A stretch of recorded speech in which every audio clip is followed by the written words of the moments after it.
Here's a bit of modeling nostalgia for you. This, when I was a kid, was one of my favorite kits.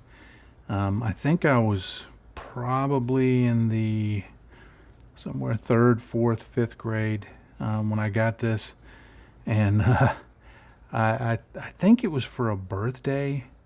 I don't think it was for Christmas, but somebody gave this to me, and you talk about box art selling a kit. I mean, I didn't buy this one because it was a gift, but as soon as I saw this, I thought this is the coolest thing ever. Now, I've always thought the F5, the N-156 was um, the prototype of what became the F5.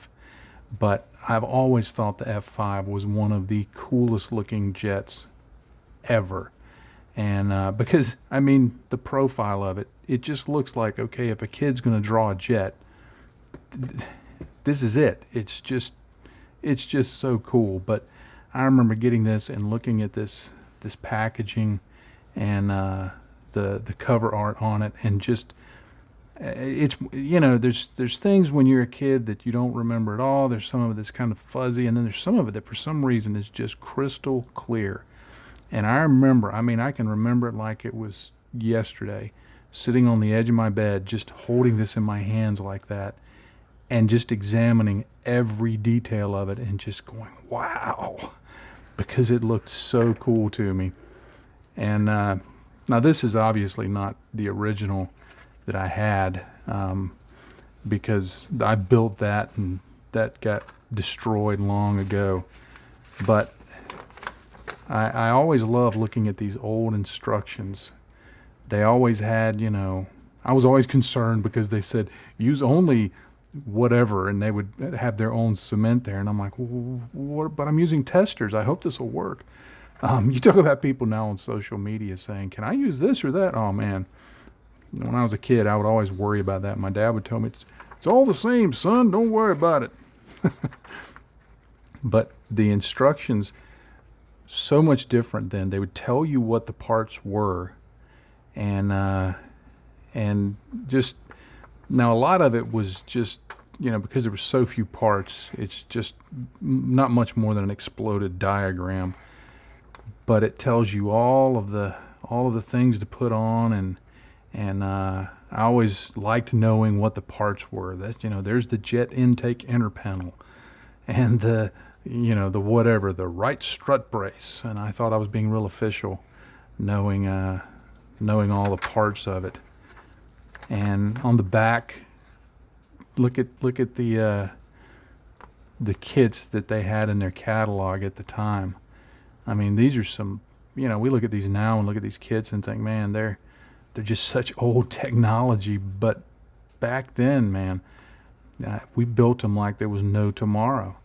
And check this out.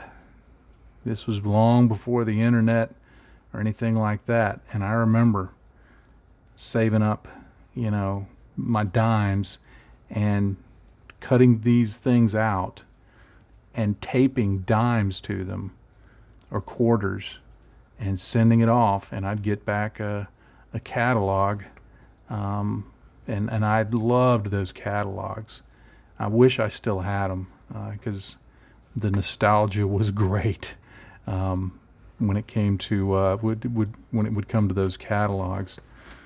The parts are, they've got some flash on them. I remember the fit of these was not great. What's really interesting, they've actually got the markings as raised panel lines on the kit.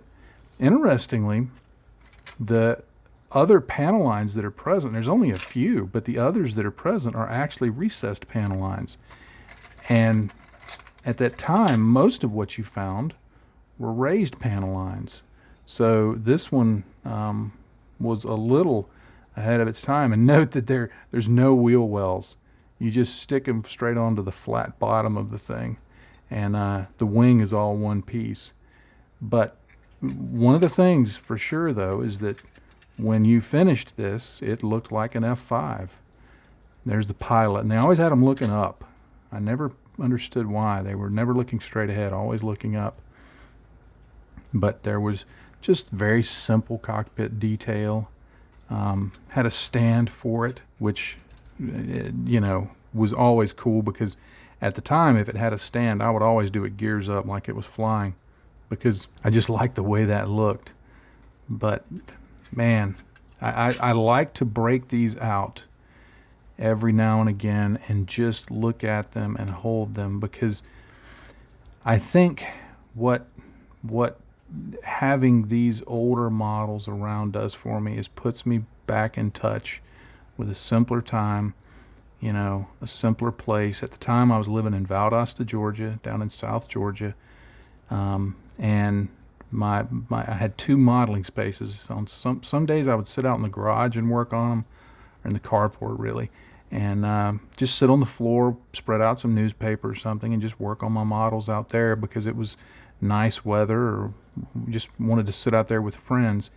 And other times, in my room, I had a desk, and it was much like this one. It was a big desk, and I had all my stuff arranged on it, and I actually had a window in front of it, and I would sit there and work on my models. And if I saw one of my friends ride by on their bike, I would jump up and run out and go, we'd go play, or they'd come in and look at my models, and maybe they would bring theirs along. And so it really puts me back in touch with that time. And you can't live life trying to live in the past, but I think one of the things that, at least for me, that modeling does is it reminds me of that childhood joy, that fun.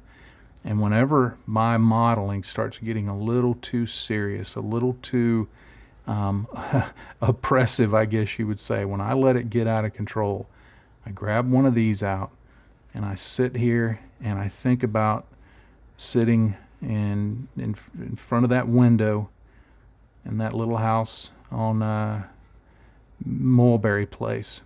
Yeah, I actually lived on a street called Mulberry Place. I mean, that sounds like a fake address you'd give somebody. Oh yeah, I'm at 12345 Mulberry Place. But that little house at Mulberry Place, and I would sit there and I'd build my models, and I didn't. There were no worries. I mean, when you're in 4th grade, I mean, what are you going to worry about? When dinner is, maybe that I might run out of some of that awful Tester silver paint that I used to paint the landing gear with, and it would never actually dry. So it really is fun to look back and just remember those times. Check out the decals. I meant to talk about those. I think they would actually still work. They don't look like they dried out. There's a little bit of yellowing, but they look like they might actually work. I'll never build this kit. I thought about it. Somebody said, "Oh, you ought to build it for old time's sake," and I thought, no, because I've been building aircraft and stuff enough that I know this would not be a great kit to build, and I don't know that I would have fun just building it as I did as a kid, because as a kid I kept it really simple, and I think I get more enjoyment out of just holding the parts and seeing them. But yeah, if you get out of touch with what's going on in your hobby, find the things that remind you of the fun. And I know for me, that kind of helps bring me back down to earth and puts a smile back on my face if it's been been getting a little stressful.